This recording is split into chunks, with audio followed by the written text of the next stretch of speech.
When we speak about fair opportunity, those of you that are within DoD, all right, you have had to deal with this concept of giving considerable opportunity to all GSA schedule holders for a requirement that's above the simplified acquisition threshold for a number of years.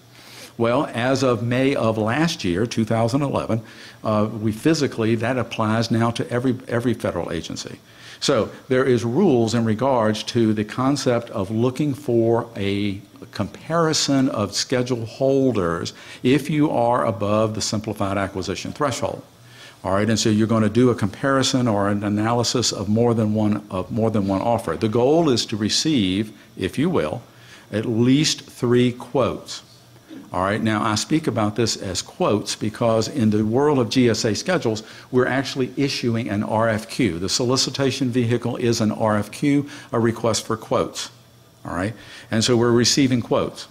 Another concept for you to just roll right through your memory bank here at this point is that if you recall from Con 100 or 101 or whatever it was you took, that quotes are for information purposes only. They don't constitute an offer per se. They're information purposes. They're not like a proposal or a bid. All right, and so what's going to happen is that we're going to look at getting those 3 quotes. All right, for us to analyze and make a best value scenario, and then we end up placing an award against that best value. All right, but you know what? In the world of a FAR 15 buy, if you have an honest to goodness sole source, or if you have an urgent requirement that can be justified by what we would refer to, DoD refers to as a J&A.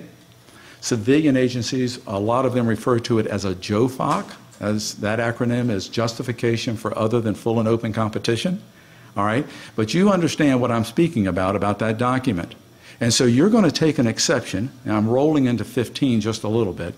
If you have a requirement that is going to limit sources, limit competition, we have this statute of CICA, the Competition and Contracting Act, came into existence on April the 1st, 1984, same day the FAR came into existence, and some believe that the FAR had to be written because of the Competition and Contracting Act, because it changed our mode of operation in the world of government contracting.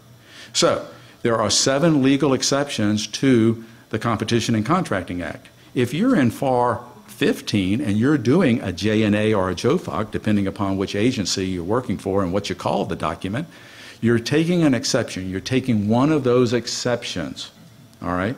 But what if you have a situation within a schedule scenario that you need to take an exception? Well, there's really only 3 exceptions that we outline under the schedules program, and the document we write is a limited sources justification, or an LSJ. With an LSJ, it is not as complex as the JOFOC J&A that we speak about when we have that exception to CICA. All right? It does address the issues as to why we may be limiting competition for something that is commercial by nature. All right? And so those 3 exceptions are urgent and compelling need. Obviously, you can't use that over and over again. You got to think about this in advance. Planning is still a part of FAR, and FAR Part 7 does apply to the schedules program, all right? Or there's only one qualified source. And that's not unusual, that you literally find, you have a sole source requirement based upon something that is repetitive in your agency or something of that nature. All right, maybe it is a very unique piece of equipment that you just need that replacement piece of equipment. Those things happen. All right, and then maybe this is a logical follow-on to a fully competitive order that you had in the past. And so because of the nature of that previous order, you need to have some support, some type of supply element, another piece of equipment that marries up to something that you fully competed in the beginning, and so you just want to continue on with that level of effort that you've got in that regard. All right? And so with LSJs, with limited source justifications under the schedules program, there is a requirement to do a posting of that notice. And so you must post within 14 days after the award in FedBizOpps. And then you would have a link to your agency website, whatever methodology your agency is using, and that posting usually would run up to 30 days after the contract award. All right, and so here we go. I've really spoken to this slide already when we did a comparison what the thresholds were. But what we're talking about here is the thresholds in 8.4 in regards to whether you have a statement of work or no statement of work. And I don't want to say this is an absolute, but when we're saying about no statement of work, you are generally buying some type of supply item. Okay? When you're speaking about a statement of work, you're more than likely to have a service requirement that you're going to be answering to. So if you're below the micro purchase threshold, just award to any multiple award schedule vendor. You can choose a vendor right off of the schedules program and go to them because of the element, because it is not required to do a competition.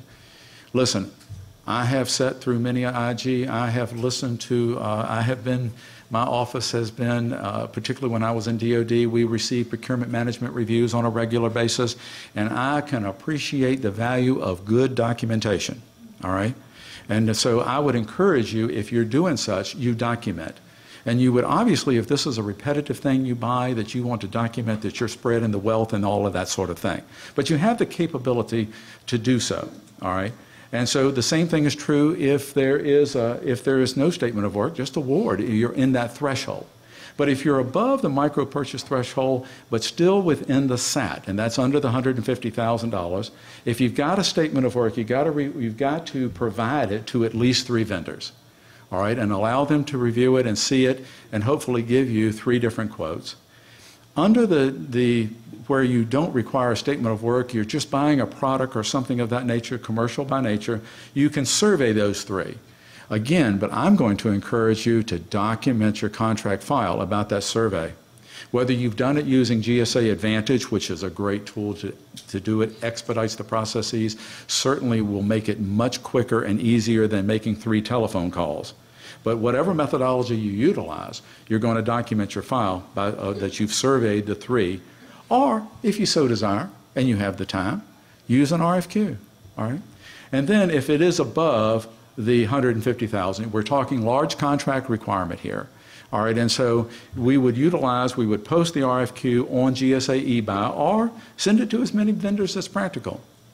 There's a whole concept in regards to using the GSA eBuy tool that a lot of folks are afraid that if they send it out and they choose 6, 8, 10 vendors off of the schedule and there happens to be 100 or 300 or 1,000 vendors on that schedule, that you're going to just be inundated with all of these quotes and that you're going to have to consider them all and so forth. But the statistics show that the average response is just a little better than 3.